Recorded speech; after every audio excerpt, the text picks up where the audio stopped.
Hello dear student, welcome to search to knowledge 369। तो आप सबका स्वागत है।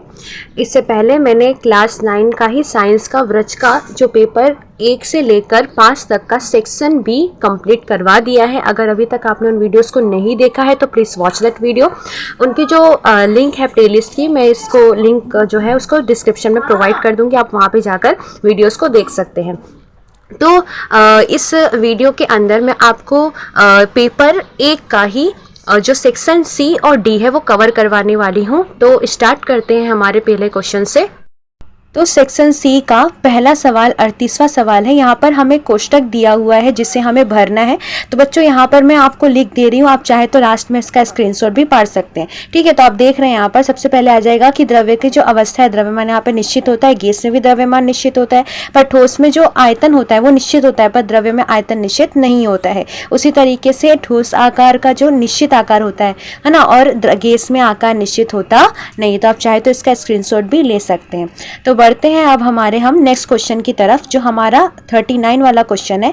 यहाँ पर हमें भौतिक और रासायनिक परिवर्तन को वर्गीकृत करना है। समझ में आया बच्चों?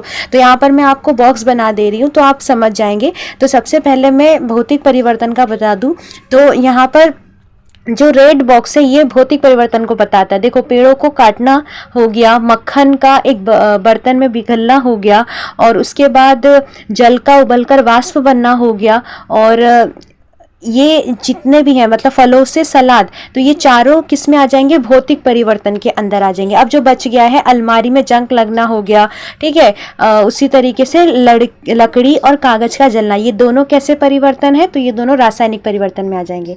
नेक्स्ट क्वेश्चन हमारे यहाँ पर आपको स्क्रीन पे दिख रहा होगा, 40वां जो क्वेश्चन है, जिसमें से हमें 3 क्वेश्चन करे हुए हैं। मैं पूरा यहाँ पर रीड नहीं कर रही हूँ, पर यहाँ पर आप देख लीजिए क्वेश्चन आपके व्रज में, और उसके बाद मैं एक बारी से बारी आप हम क्या करेंगे, इसका सॉल्यूशन, इसका आंसर देखेंगे। ठीक है, तो सबसे पहला जो क्वेश्चन है कि समझाइए दूध क्यों प्रदीप्त हुआ। तो यहाँ पर इस पद्धति का नाम दीजिए। तो क्या नाम है? दूध हमें क्यों दिखाई दे गया? तो देखिए इसका उत्तर समझाते हुए मैं आपको समझाऊं तो सबसे जो पहला आंसर है, यहाँ पर जो पहला कंडीशन है, देखो दूध का प्रदीप्त होने का कारण क्या है? पहली बात तो ये है कि जो कोलाइडल पदार्थ होते हैं उसी के अंदर टिंडल प्रभाव देखने को मिलता है। समझ में आया? तो यहाँ पर जैसे दूध प्रदीप्त हुआ क्योंकि दूध में उपस्थित जो कोलाइडल के कारण ही प्रकाश को वो क्या करेगा? प्रकीर्णित करते हैं, जिससे प्रकाश का मार्ग दिखाई देता है। इसी परिघटना को क्या कहते हैं? टिंडल प्रभाव कहते हैं। समझ में आया? जिसकी वजह से दूध प्रदीप्त हुआ। अब दूसरा था नमक के विलयन में। अब समान परिणाम प्रेक्षित नहीं हुआ। क्यों नहीं हुआ? क्योंकि देखो विलयन जो नमक का है वो एक सच्चा विलयन है जिसमें कोलाइडल पदार्थ नहीं है, जिसकी वजह से टिंडल प्रभाव यहाँ पर देखने नहीं मिला हमें। ठीक है, प्रकाश का प्रकीर्णित वो नहीं करेगा। तीसरा जो हमारा क्वेश्चन था कि तीसरा क्वेश्चन हमारा क्या था? तो यहाँ पर देखिए, दूध के विलयन द्वारा दर्शाए गए प्रभाव के समान प्रदर्शित करने वाले जो 2 अन्य विलयन, स्टार्च विलयन और गोंद का जो विलयन है, ये भी कोलाइडल पदार्थ हैं, जिसकी वजह से यहाँ पर टिंडल प्रभाव प्रदर्शित हुआ। तो ये हमें दिमाग में रखना है कि जो टिंडल प्रभाव होता है वो कोलाइडल पदार्थ में दिखाई देता है। ठीक है, चलो तो बढ़ते हैं हमारे नेक्स्ट क्वेश्चन की तरफ। यहाँ पे जो 41वां सवाल है, यहाँ पर आपको दिख रहा होगा, इसको मैं थोड़ा अगर जूम कर दूं तो देखो आप, यहाँ पर मैं भर दे रही हूँ, आप उसका स्क्रीनशॉट भी ले सकते हैं। इससे पहले वाले नंबर में आ जाएगा क्लोरीन, वहां पे H लिखा है, हो जाएगा बाजू में हाइड्रोजन, और यहाँ पर 3 नंबर में R लिखा है, वहां हो जाएगा आर्गन। ठीक है, आपको हिंट देकर ही रखी हुई है। 4 वाले में हो जाएगा यहाँ पर ऑक्सीजन, और 5 वाले में हो जाएगा कि 5 में हमें क्या दिया हुआ है? ज़ेनॉन का X, तो हमें X पहले से था, ये ज़ेनॉन, और उसके बाद में जो छठा है आ जाएगा वो हो जाएगा नाइट्रोजन। ओके, तो आप चाहे तो इसका स्क्रीनशॉट लेकर आंसर लिख सकते हैं। बहुत इजी क्वेश्चन था ना। चलो बढ़ते हैं हमारे नेक्स्ट क्वेश्चन की तरफ। यहाँ पर जो 42वां प्रश्न है कि जाइलम उत्तक और फोलियम उत्तक को जो जटिल उत्तक क्यों कहते हैं? अब ये एक दूसरे से किस तरह भिन्न है? तो देखो, सबसे पहली बात, जाइलम उत्तक क्या होता है कि जाइलम उत्तक पानी और खनिज लवणों को जड़ों से पत्तियों तक पहुंचाने का काम करती है। फ्लोएम जो उत्तक है वो पौधे में भोजन को पत्तों से सभी भागों में पहुंचाने का कार्य करती है। तो सबसे पहला अंतर तो आपको यहीं पर दिख गया होगा, पर अब यहाँ पे हम देखते हैं कि इसको जटिल उत्तक कहते क्यों है। तो जाइलम जो उत्तक है और फ्लोएम उत्तक को जटिल उत्तक इसके लिए कहा जाता है क्योंकि उसकी जो कई प्रकार की वो कोशिकाओं से बनी होती है, जिसकी वजह से उसे क्या कहा जाता है? जटिल उत्तक कहा जाता है। अब यहाँ पर मैं बात कर लूँ इन दोनों के मतलब अंतर की, तो इन दोनों में अंतर क्या है? तो मुख्य अंतर तो यही है कि जो जाइलम ऊतक है ना, वो जड़ों से पेड़ के पत्तों तक जल को खनिज लवण पहुंचाता है, और जो फ्लोएम ऊतक है वो पेड़ों के पत्तों से सभी भागों में भोजन को पहुंचाने का कार्य करती है। तो ये दोनों, यही एक मुख्य कारण है, अंतर हो जाएगा इन दोनों के बीच में। अब जो नेक्स्ट क्वेश्चन है हमारा, जो 43वां क्वेश्चन है, इसके अंदर हमें ग्राफ दिया हुआ है, दोनों में आपको यहाँ पर शो कर दूँ क्योंकि ये बड़ा क्वेश्चन है। तो यहाँ पर दोनों पर से हमें एक पहला जो क्वेश्चन किया हुआ है कि दिए गए आलेखों में दूरी, समय और वेग समय में परिवर्गीकृत करना है, ठीक है। और यहाँ पर हम उत्तर पहले क्वेश्चन का जो यहाँ पर आंसर हो जाएगा कि आलेख ए है तो दूरी समय का आलेख कैसा होगा? तो एक समान गति दर्शाता है, क्योंकि ये ग्राफ सीधी रेखा में। आलेख बी जो है दूरी और समय के आलेख में त्वरित गति को दर्शाता है, क्योंकि ग्राफ वक्र है। और आलेख सी जो है वेग समय आलेख कैसा होगा? वेग में परिवर्तन को दर्शाता है। समझ में आया? तो ये पहले क्वेश्चन का आंसर हो गया। देखो, दिए गए तीनों आलेख किस प्रकार की गति को दर्शाते हैं, जो हमारा दूसरा क्वेश्चन था। तो जो आलेख ए है वो एक समान गति बताता है, आलेख बी त्वरित गति, और आलेख सी जो परिवर्ती वेग गति को दर्शाता है। ओके, तो यहाँ पर हमारा दोनों ही क्वेश्चन पूरा हुआ 43 का।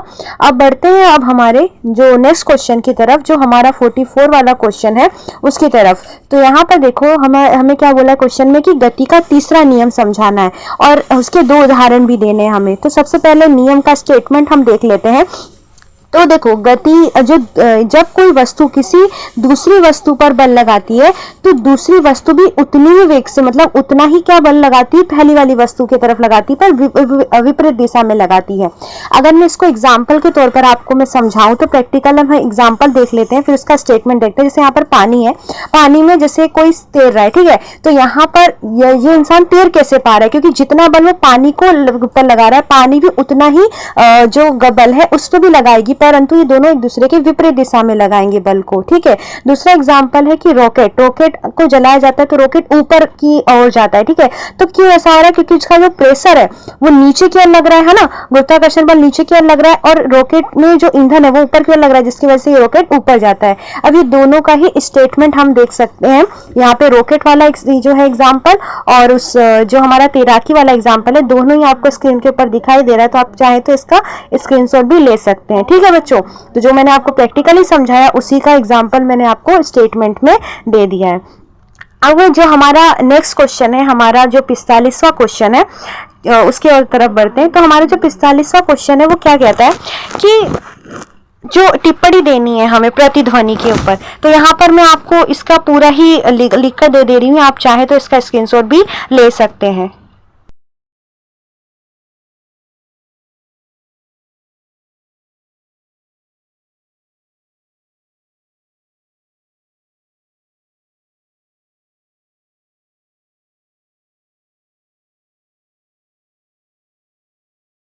अब जो हमारा नेक्स्ट क्वेश्चन है 46वां क्वेश्चन, मैं आपको वीडियो के एंड में बता दूंगी। तो यहाँ पर 47वां क्वेश्चन है जो सेक्शन डी का, उसको हम देख लेते हैं। तो सबसे पहले 47वें क्वेश्चन का जो पहला क्वेश्चन है यहाँ पर कि जो अल्फा कणों के प्रकीर्णन के प्रयोग में रुदरफोर्ड ने सोने की परत का उपयोग क्यों किया, ये कारण बताना है। तो देखिए, सबसे पहले सोने का जो परत का उपयोग करने का कारण सबसे पहला यही है कि जो सोना होता है ना वो एक भारी तत्व है, तो इसकी जो परत है वो काफी पतली बनाई जाती है ना, पतली होती है, जिससे अल्फा जो कण है उसका प्रकीर्णन काफी स्पष्ट रूप से देखा जा सकता है, जिसकी वजह से उसका इस्तेमाल किया गया। दूसरा जो क्वेश्चन है कि रुदरफोर्ड का जो प्रयोग के आधार पर परमाणु केंद्रीय मॉडल प्रस्तुत किया, तो उसकी 2 लाक्षणिकता बतानी। तो देखो, पहली लाक्षणिकता है कि परमाणु का केंद्र भारी और धनात्मक आवेश वाला नाभिक होता है। दूसरा ये लाक्षणिकता है कि इलेक्ट्रॉन नाभिक के चारों ओर परिक्रमा करते हैं। तो यहाँ पर ये दोनों लाक्षणिकता हो गई। अब हमारा जो नेक्स्ट क्वेश्चन है कि 48वां क्वेश्चन, यहाँ पर तीनों क्वेश्चन आपको स्क्रीन पर दिखाई दे रहे हैं, हम बारी बारी से उसका आंसर देख लेंगे। तो पहला जो क्वेश्चन था उसका आंसर क्या हो जाएगा कि संभारिक तत्व, जो सबसे पहले तो संभारिक तत्व वो होते हैं जिनके द्रव्यमान समान होते हैं लेकिन जो परमाणु संख्या है वो अलग अलग होती है, ये पहले का आंसर हो जाएगा। दूसरा हमारा जो क्वेश्चन था, दूसरा हमारा क्वेश्चन ये था कि इन दोनों तत्वों के परमाणु में न्यूक्लियस की कुल संख्या कितनी होती है। आप देख पा रहे होंगे यहाँ पर कैल्शियम में 20 प्रोटॉन, 20 न्यूट्रॉन और 40 न्यूक्लियंस होते हैं और आर्गन में 18 प्रोटॉन, 22 न्यूट्रॉन और 40 न्यूक्लियंस होते हैं। उसी तरीके से सी वाला जो क्वेश्चन है कि तत्वों में रहे न्यूक्लियस में कौन सा अपरमाणिक जो कणों का समावेश होता है, तो यहाँ पे न्यूक्लियस में प्रोटॉन और न्यूट्रॉन होते हैं। नेक्स्ट हमारा जो क्वेश्चन है 49 वाला, जिसमें दोनों क्वेश्चन आपको स्क्रीन पर अच्छे से दिखाई दे रहे होंगे, तो मैं इसके आंसर की चर्चा कर लेती हूँ, हम डिस्कस कर लेते हैं इसके आंसर की। तो जो हमारा पहला क्वेश्चन है पहले उसको देख लेते हैं। तो पहले क्वेश्चन का आंसर आपका कुछ इस तरीके से होगा कि रिया के मित्र के खरीदे जो सोने के वजन से संतुष्ट नहीं होंगे, क्योंकि सोने का वजन स्थान के अनुसार बदलता है। जैसे ध्रुव प्रदेश है और विषुववृत्त पर गुरुत्वाकर्षण बल अलग अलग होता है, जिससे वजन में क्या हो जाता है, अंतर आता है। तो ये पहले का आंसर हो जाएगा आपका, ठीक है, जिसकी वजह से। और दूसरा जो हमारा क्वेश्चन था उसका हम आंसर देख लें तो यहाँ पर, तो पृथ्वी का वजन mg है ना, चंद्रमा का जो वजन है वो पृथ्वी के वजन का 6वां भाग होता है। यहाँ पर द्रव्यमान 10 ग्राम है, तो पृथ्वी पर उसका वजन यहाँ 10 ग्राम में हम क्या करेंगे, लगभग 9.8 से हम गुणा कर देंगे, ठीक है। तो और चंद्रमा पर उसका वजन कितना हो जाएगा, तो 10 ग्राम गुणे में 9.8 बटे में 6 है ना, 6 से हम गुणा भाग देंगे तो उसका वजन निकल जाएगा चंद्रमा का।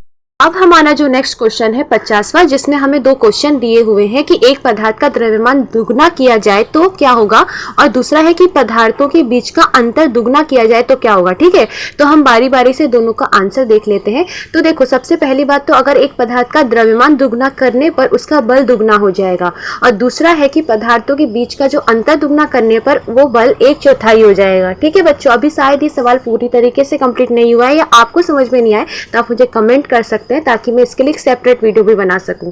ओके बच्चों, तो चलिए बढ़ते हैं हमारे नेक्स्ट क्वेश्चन की तरफ। अब हमारा जो नेक्स्ट क्वेश्चन है 51 वाला, देखिए इसके अंदर क्या लिखा हुआ है कि वस्तु की गतिज ऊर्जा की हमें परिभाषा देनी है और F = मा, है ना, ma का सूत्र जो हमें उपयोग करके वस्तु की गतिज ऊर्जा सिद्ध करनी है। यहाँ पे स्क्रीन पर आपको दिख रहा होगा कि गतिज ऊर्जा क्या किसे कहते हैं, तो किसी भी वस्तु की गति के कारण उसके पास मौजूद तो ऊर्जा होती है उसी को गतिज ऊर्जा कहते हैं, और इसका ये सूत्र हो जाएगा जिससे अगर F हम ma के रूप में भी सिद्ध कर सकते हैं, ठीक है। चलिए तो बढ़ते हैं हमारे जो नेक्स्ट क्वेश्चन की तरफ।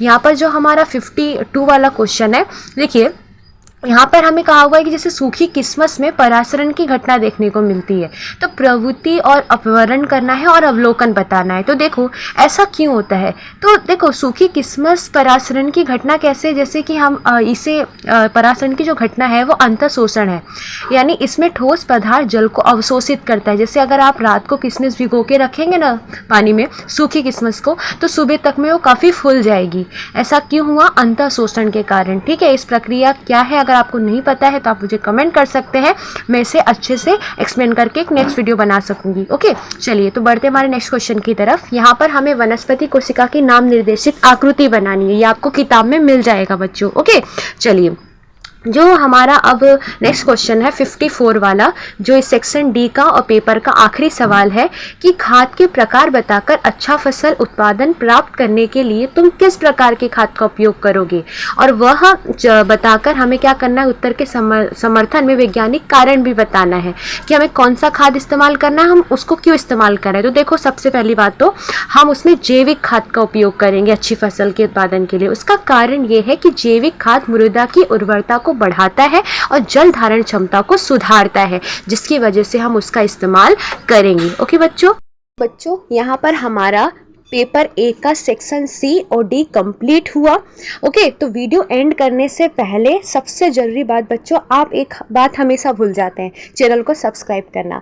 तो अगर वीडियो अच्छी लगी हो तो please like, share and subscribe to my channel and don't forget to press the bell icon, ताकि आने वाला नेक्स्ट वीडियो, नेक्स्ट लेक्चर्स आप बिल्कुल से मिस ना कर सकें और पहले से अपने एग्जाम के लिए प्रिपेयर रह सकें।